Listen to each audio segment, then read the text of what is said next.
I want to talk about Kawhi Leonard. And Leonard was released from Team USA a couple of days prior to this, but it's getting more interesting. When we first saw that Kawhi Leonard was not going to be on the Team USA Olympic roster after he had already participated in 3 practices with Team USA, we heard basically from Grant Hill and from Team USA that the decision was mutual. It was a decision made in part because it was in the best interest of Team USA, but also because it was in the best interest of the Clippers and of Kawhi Leonard. However, Clippers president of basketball operations, Lawrence Frank, came out and said yesterday now that he was very disappointed that Kawhi Leonard was left off of the Team USA roster. He said the Clippers wanted him to play, that Kawhi wanted to play, and that this is extremely disappointing. This is in stark contrast to what Team USA and Grant Hill released to the public. Maybe Grant Hill was trying to save Kawhi Leonard some dignity here because it was for other reasons. I have my suspicions I'm going to get into in a second, but it is very interesting that we see Grant Hill and Team USA come out and say, we're releasing Kawhi Leonard because it's in the best interest of all the parties. And then literally a day or two later, we hear the complete opposite from the Clippers organization. And I'm sure Kawhi was okay with them saying that because I doubt they would have if they hadn't consulted with Kawhi already. Now, what's interesting about this is we know Kawhi practiced 3 times with Team USA. The first 2 practices, Lawrence Frank, the president of the Clippers, was at those 2 practices. He said Kawhi looked good.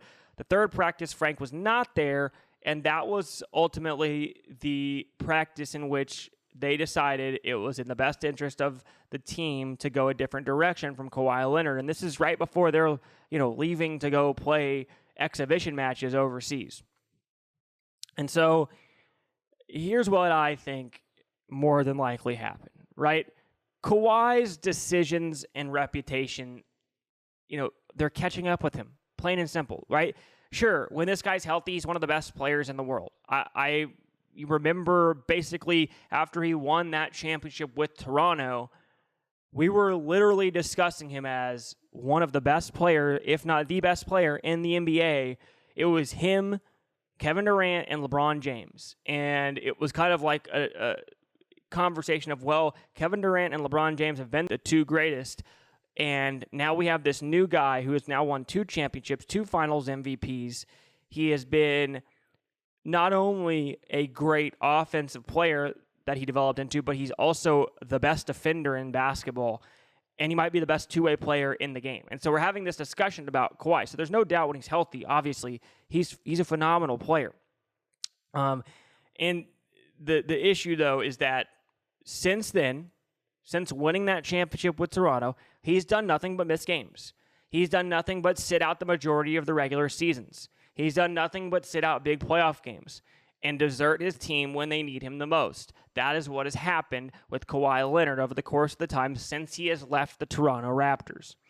And if you look at it, it's not really surprising. I'm a San Antonio Spurs fan, so I understand, I'm a little bit biased here, but I also think that, I believe the Spurs mishandled Kawhi's situation with him, and I think the Spurs are just as much at fault to Kawhi leaving as Kawhi was.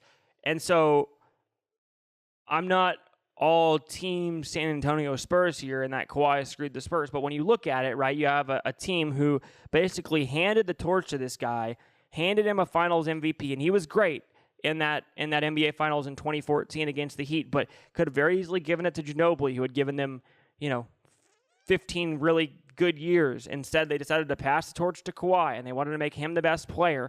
And for one bad situation, however it went down, he decides to leave and demands a trade. Not just leave, but demands a trade and puts the Spurs in a really, really bad situation, right? Then he goes to Toronto.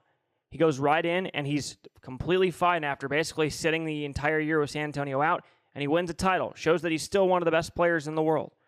And then what does he do? He deserts Toronto right after that and goes to the Clippers for a bunch of money to play with another superstar in Paul George.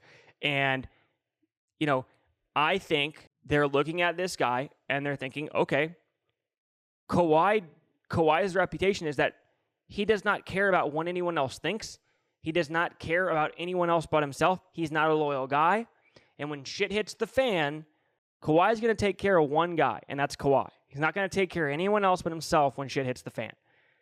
So they're looking at this guy who is probably not yet 100% healthy, and they're thinking, well, if we get to Paris and he decides, you know, out of the blue, I'm just not feeling it, right? And he sits out and decides, I'm not playing tonight or I'm not playing in any of these games, they're thinking, we just wasted a roster spot. We only have 12 of them, right, on this guy. And there's probably a legitimate 50-50 chance that happens, right? There's probably a 70-30% chance that he sits out at least one game in Paris, 50-50 that he misses multiple games based on what we've seen from Kawhi, right? Even if he's healthy at the moment, I would say it's 50-50 that he sits out a game. So they're thinking we'd rather just get another guy that we know we can rely on to be there for his team, right? To play his role, to do his job, to do what is asked of him to win a gold medal. Is Kawhi going to do that for us? No, not based on his history, not based on his reputation, not based on any of those things, right? And I'm not trying to just crap on Kawhi. I'm just saying that is the reality of the situation. That is very likely what the Team USA decision makers were thinking, right? It's what Grant Hill was thinking. It's what Steve Kerr, I'm sure who was in those discussions, was thinking, right? Because it's not like they saw him and were like, well, this guy's only 50%. He's not good enough. And so we're just going to go with somebody else. There's more going on there, right? And I do not feel sorry for Kawhi, you know, for the sense that he did this to teams himself, right? Did it to the Spurs, did it to the Raptors. He just left them kind of high and dry.